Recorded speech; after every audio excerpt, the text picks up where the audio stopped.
vamos a hablar de algo que ha estado circulando mucho en redes sociales y medios de comunicación. Sabemos que la Ciudad de México pues se hunde, pero nos decían que eran 8 o 10 centímetros cada año, ¿no? De hecho, me acuerdo de chiquito cuando iba al Palacio de Bellas Artes, que lo estamos viendo aquí a mis espaldas, que nos ven en redes, pues entras al palacio y bajas. Y me acuerdo que mi abuela y mi mamá me decían, no, pues mira, mijito, es que la Ciudad de México, el palacio se está hundiendo.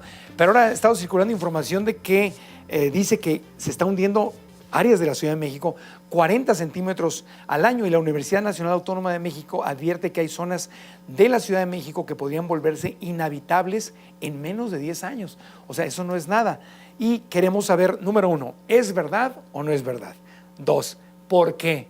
3, consecuencias. 4, soluciones. 5, ¿está pasando solamente en Ciudad de México o puede pasar en Mérida o en Guadalajara o en otros lugares del mundo? Para eso hemos invitado a Naxeli, así se pronuncia, ¿verdad? Sí. Naxeli Ruiz Rivera, investigadora del Instituto de Geografía de la Universidad Nacional Autónoma de México. Como dicen, que no le digan, que no le cuenten, aquí está la verdad. A ver, ¿es real o no es real que aumentó el hundimiento a 40 centímetros al año? Hola, buenos días. Buenos días. Hundámonos en esta conversación. Sí, pues en realidad sí es cierto, pero hay que decir que no es que ahora se hunda más, lleva muchos, incluso siglos hundiéndose. Pero no eran 10 centímetros, 8 centímetros al año. No, de hecho las tasas han sido mucho más altas desde hace mucho tiempo. Tan es así que si las personas que nos escuchan recuerdan el gran canal del desagüe, antes ese circulaba hacia abajo solito, se iba el drenaje solito, y desde principios, mediados del siglo XX se invirtió y ahora tenemos que bombear el drenaje. Eso quiere decir que la ciudad se ha hundido desde hace muchos O sea, estos 40 centímetros, es que 30 centímetros es la regla que usábamos todos en la escuela. Es un montón. Así es. 30, ahora son 40 centímetros al año. Y de hecho puede ser que sea incluso más en ciertas zonas, porque dependemos nosotros de lo que antes era la profundidad del lago de Texcoco. Si todos las personas que nos escuchan lo saben, la Ciudad de México está construida sobre el lecho de un lago, y hay zonas del lago que son más chaparras, y había zonas del lago que eran muy profundas, hasta de 90 metros, y esas zonas tienden a hundirse mucho más. Ok, pues sí, eso sí lo sabemos.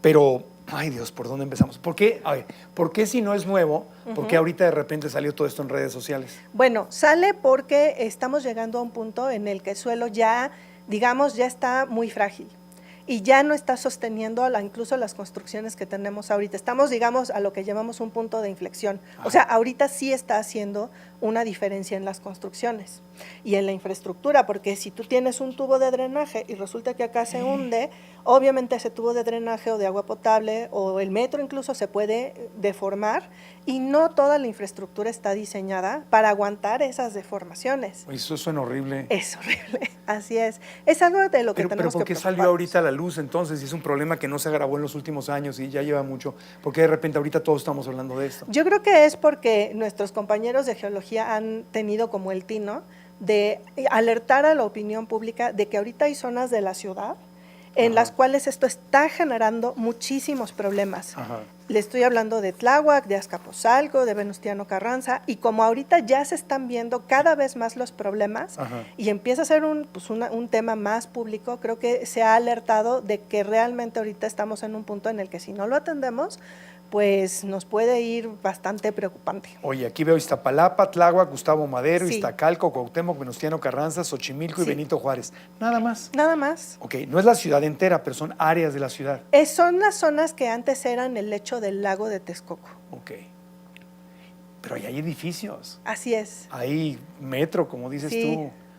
O sea, o sea, en Guadalajara acabamos de ver, fue Guadalajara donde vimos un socavón enorme. Sí. Estamos viéndolos en Estados Unidos, ¿no? Exactamente. También las lluvias que cayeron ahorita en Texas, que fueron un desastre, lo que ha pasado en California, o sea, ¿esto está sucediendo en otros lugares del mundo o es solamente la Ciudad de México? Bueno, ahí hay una combinación de factores. Tenemos mucho que las ciudades tienden a extraer agua de su subsuelo. Nosotros tomamos una proporción muy grande de nuestra agua, de nuestro subsuelo, pues Mérida, muy cerca. En Mérida todo el mundo toma agua de pozo porque abajo hay agua. Pero la diferencia entre Mérida y nosotros es que allá tienen un suelo, digamos, de cal, ¿no? Que se llama karst, el suelo de Mérida, y es un poquito más rígido, es más poroso, pero al mismo tiempo es más rígido. Nosotros tenemos literalmente el lecho del lago, que, o sea, para explicar bien qué es lo que pasa, pensemos en una esponja de lavar trastes, tal cual. Ajá. La esponja de lavar trastes tiene hoyitos, en el medio es un material poroso que absorbe el agua. Ajá. Si nosotros comprimimos y extendemos, finalmente va a pasar que ese estropajo ya no va a poder absorber el agua. Ajá. Y se va a hacer quebradizo y se va, digamos, a echar a perder. Eso es realmente lo que está pasando ahorita. No es que antes no hubiera habido esto, Ajá. sino que ahorita ya estamos en un punto en el que el suelo es súper frágil y hay ciudades del mundo, les doy el ejemplo de Yakarta, Indonesia, donde el problema es tan grave que están construyendo otra ciudad para llevársela a otro lado porque se hunde. ¿Qué? Así es. ¿Está sucediendo? Sí. En Yakarta, Indonesia, Sí. están construyendo otra ciudad Así es. para abandonar la ciudad. Sí, porque se hunde tanto que uno, ya no puedes extraer el agua local No, hombre. y dos, eso hace que cualquier lluvia, y bueno, ya ahorita nuestro régimen de lluvias ha cambiado, ahora es más intenso, hay más precipitación en Claro. menos horas, pues ahora eso se inunda más. ¿Viste en Texas que les cayó en un Sí. día, les cayó la lluvia que cae en meses? Sí, sí, sí. Y sí, se sí. desbordaron los ríos y Sí. se llevaron casas completas. Exacto. O sea, como decía mi abuela, si se acaba el mundo me voy para Mérida. O sea, Mérida está seguro, niña. Allá no pasa esto. No pasa esto así, pero tienen otros problemas, sobre todo en calidad de agua. Mérida no hay problemas. ¿Qué problemas tiene Mérida en calidad de agua? Calidad de agua, o sea, la se contaminación concentra. Sí. de los que andan criando puercos y se Sí, viene todo el entre popó. otras cosas. Entre otras Sí, cosas. sí, sí, Entre- sí. ¿Qué otras cosas? Pues, por ejemplo, con el suelo de Mérida, que es tan poroso, Ajá. puede haber colapsos también del suelo porque pues hay como cavernitas abajo. En ¿no? cualquier lugar de Mérida puede pasar eso. En cualquier lugar de la península de Yucatán, porque el suelo es así. Y puede haber colapsos. Sí. Entonces, lo que está pasando en Ciudad de México puede pasar en Mérida también. Por Ay. otras causas, pero sí. en Guadalajara también? En Guadalajara solo en ciertas áreas. Fíjate que es muy importante lo que preguntas, Ajá. porque justo parte del problema de por qué hemos llegado aquí Ajá. es porque los diferentes tipos de suelo necesitan diferentes tipos de construcciones y de Ajá. técnicas en las cuales pues hacer, por ejemplo, las tuberías, ¿no? Sí. Entonces, si nosotros no hacemos los estudios de suelo, que es algo que ha pasado mucho en la ciudad, Ajá. construimos de forma inadecuada y entonces, pues, esos edificios, por ejemplo, se tienden a hundir o no tienen el soporte o la cimentación necesaria. Y ¿Pero ese qué es vamos a realmente el hacer? problema. O sea, ¿pero qué vamos a hacer? Porque imagínate, a ver, estamos hablando de todos esos lugares en la Ciudad de México. Vamos a enfocarnos en Ciudad de México, ¿no? Ujú. Que es lo que acaba de decir la UNAM. Una persona que ese es su patrimonio, está en un edificio Sí. de departamentos y el DEPA lo pagó con el esfuerzo de toda su vida o es su casita. O una persona que vive de rentas y tiene Ujú. una o dos casitas y las renta y de repente se van a hundir. ¿Y quién te cubre eso? Porque eso lo cubre el seguro. Bueno, depende de cuál es el seguro que hayas contratado. Aquí creo que hay que ver dos dimensiones del problema. Ajá. Hay una solución que es más técnica, ¿no? Ajá. Pero que tiene que ver, pues, por ejemplo, con soluciones que tienen que tomarse en colectivo, no una persona individual en su casa, sino en general. Por ejemplo, ¿sabías que parte de la explicación de por qué estamos así es porque no hay lugares donde se infiltre el agua en la Ciudad de México? O sea, si hubiera parques, si hubiera camellones abiertos, sin sellar, el agua tendería a infiltrarse más y eso, regresa. y eso ayuda a que esa esponja no se eche tanto a perder. Claro, necesitamos que el agua Exacto. regrese de donde la estamos sacando. Exacto. La regresas o la infiltras, digamos, artificialmente con ingeniería, pero eso lo que ayuda es a sostener el acuífero y su capacidad de absorber Entonces, por el ejemplo, agua. hay un camellón enorme en una calle. Entonces, en vez de que haya cemento abajo de la tierra y los árboles, Exacto. que fuera directamente al Lo que subsuelo. tienes que hacer, de hecho, lo que se hace en otros lugares para evitar esto es algo llamado soluciones basadas en naturaleza, que básicamente lo que quiere decir es que dejas el espacio abierto y pones mecanismos para que se absorba mejor el agua. Claro. En Europa están En levantando... Europa lo hacen todos. Pero en muchas ciudades Sí, como París están así levantando es. el pavimento Sí. y reconstruyendo justamente para que cuando nos cae esta lluvia Sí. enorme no se inunde la ciudad y toda esa agua regrese Sí. al subsuelo. Y además hay infraestructuras de retención, o sea que llueve y tienes como el espacio y la forma para que esa agua, en lugar de correr e inundar así con violencia, pueda quedarse en un lugar quietecita y esperar a que el drenaje pueda tener esa capacidad de sacarla de ese lugar. Han estado hablando en muchas redes sociales y medios de abrir el viaducto, que era un Sí, río. Exacto. Es el río El río de la Piedad, Piedad, ese. sí.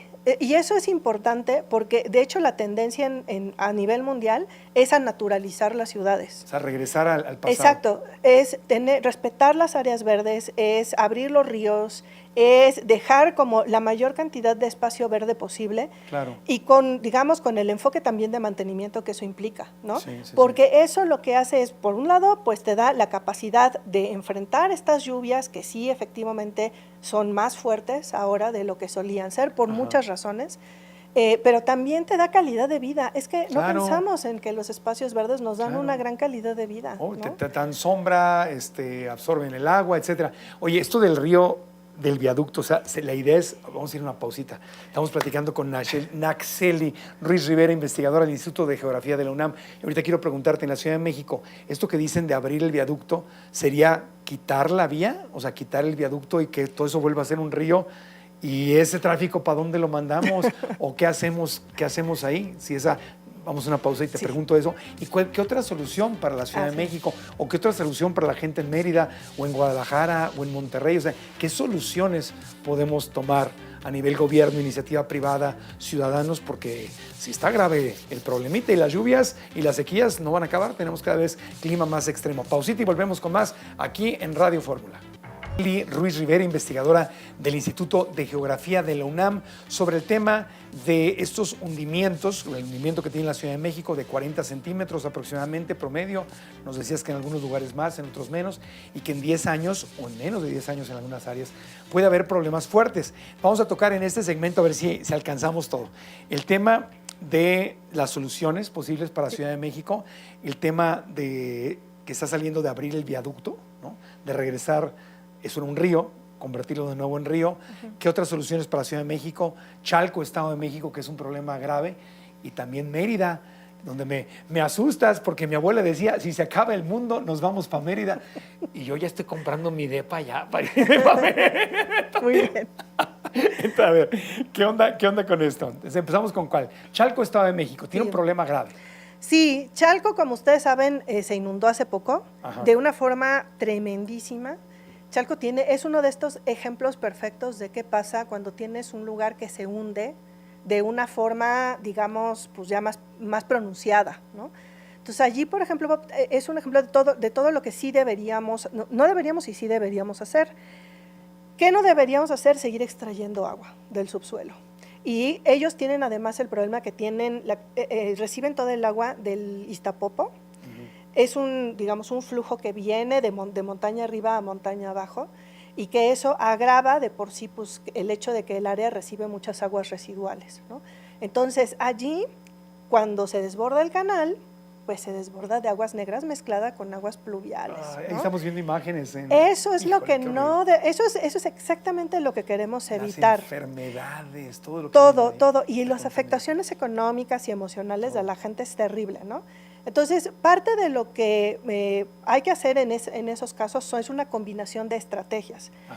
Uno, permitir que el agua se infiltre. Dos, hacer un plan de infraestructura que tenga mayor capacidad. Pero tres, tener estas soluciones basadas en la naturaleza. Y en este caso, ellos sí lo pueden hacer porque al lado tienen un remanente de lo que era el lago de Chalco, de este sistema de lagos, ¿no? Y ahí todavía tienen un espacio abierto donde podrían tener todavía un espacio como para canalizar toda esa agua, exactamente, ¿no? Pero todo eso cuesta dinero y necesita infraestructura y necesita algo que a veces es exactamente lo que nos cuesta mucho, ordenamiento del territorio. Entonces, estas cosas que yo te acabo de mencionar todas juntas están y deberían estar en los planes de ordenamiento del territorio. ¿Y hay algún plan de gobierno estatal o gobierno federal? Fíjate en este caso? Que esto es un gran tema porque ahorita, por ejemplo, en la Ciudad de México se va a empezar a discutir, se va a proponer una nueva versión del Programa General de Ordenamiento Territorial y justo se acaban de poner de acuerdo con el Estado de México para hacer un plan metropolitano. El problema es que muchas veces todas estas cosas, digamos, de más ambientales, más de riesgos, como que todavía no están tan presentes como deberían estar en estos planes. Y justo el llamado es que si nosotros no vemos el subsuelo, no vemos la vegetación urbana y no vemos, por ejemplo, el hecho de que si quitamos árboles, la ciudad se calienta más, o sea, se vuelve como un hornito y eso a su vez genera precipitaciones más intensas y más corto tiempo, Claro. pues en nuestras ciudades se van a volver pequeños infiernos. No, y eso es lo que o sea, de tenemos por que sí evitar. faltan áreas verdes, pero luego en la Ciudad de México, Estado de México, bueno, en toda la República lo ves, hay áreas verdes que podrían aprovechar y sembrar Sí. muchísimos más árboles. Sí. Nada más ves árboles cortados, caídos, que porque Sí. la plaga y no sé qué tanto. Sí. Y hay espacio donde poner árboles. O los tiras porque el desarrollo inmobiliario. No, bueno. Y bueno, o sea, a ver, nadie está diciendo que no haya que construir cosas, pero Sí. eso necesita tener otra visión de los servicios ambientales que nos prestan estas áreas de vegetación Entonces, abierta. como esperanza, a nivel federal se empieza a hablar de eso, Sí, por lo sí. menos, y a nivel Sí. área metropolitana, Ciudad de México, Estado de México, se está hablando. Se está hablando y la llamado es a que se tome mucho más en serio, Claro. porque la viabilidad de la ciudad es la que está en juego. Ok, perfecto. Ahora, ese tema de abrir el viaducto, ¿es factible o es una locura? La verdad es que sí es factible. Hemos visto muchos ejemplos en otros países. Se ha hecho en otros Se ha hecho en otros países. Es incluso, es hermoso ver cómo renaturalizas la ciudad. Aquí en la Ciudad de México hay más ríos de los que creemos. Está el río Magdalena, está justo el río de la Piedad. O sea, como que la idea se entubaron en su momento para permitir el paso del automóvil, pero por eso mismo esto es una solución de ordenamiento. Pero porque ¿cuál es el beneficio? el beneficio es renaturalizar, disminuir el riesgo de inundaciones, pero también eso tiene que ir aparejado con un programa mucho más explícito y mucho más, llamémosle fuerte, de transporte público, porque el problema también es que nosotros tenemos una dependencia del automóvil en la estructura de la ciudad. Claro. Y para reducir eso y para poder abrir esos espacios, Claro. necesitamos una inversión mucho más explícita en transporte público de calidad. Claro, no, y porque ¿qué haces con todo ese tráfico? Porque Exacto. la última modificación al viaducto, en la avanzada tecnología de la Ciudad de México, le pintaron una rayita más al viaducto y pasó de Sí. 2 carriles a 3 carriles hace mucho tiempo. Sí. Por eso es que no caben Exacto. apenas caben 3 carros, o sea, Pero, sí. pero fíjense, o sea, ahorita la noticia de la semana fue que París abrió el río Sena a gente que podía nadar en el río Sena por primera vez en 100 Lo años. limpiaron para las Lo Olimpiadas. limpiaron.